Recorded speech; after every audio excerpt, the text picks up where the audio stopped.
बहुत अफसोस हुआ, बहुत बहुत अफसोस हुआ। शुक्रिया, आपके आने का बहुत शुक्रिया। तुम्हारे वालिद कब आएंगे? अभी कुछ पता नहीं है। अभी वाजे नहीं है तो हमें यहाँ क्यों बुलाया है?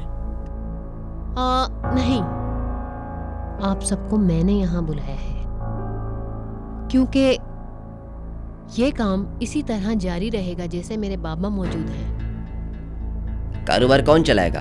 हम किससे राब्ता करेंगे? मुझसे। मजाक कर रही हो? मुझे ऐसा मजाक पसंद नहीं है भाई, तुम अभी बच्ची हो बेटा।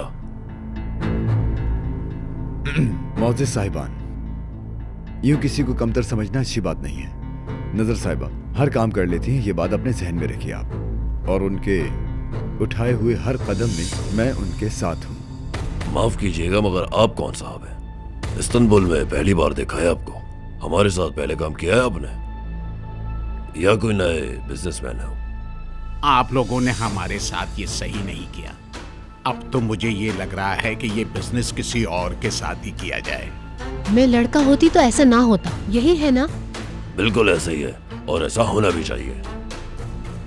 कैसा आदमी है, इतना बड़ा बिजनेस अपनी बेटी पे छोड़ दिया जिसको जरा सा भी तजुर्बा नहीं।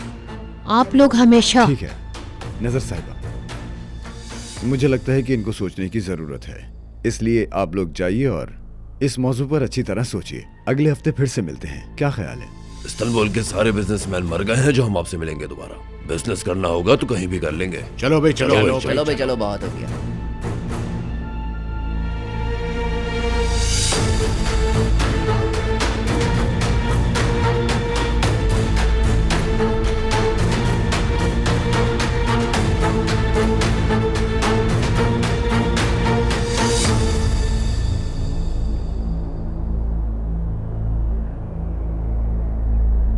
अब क्या हम रेत निकालने का काम औरतों के साथ करेंगे?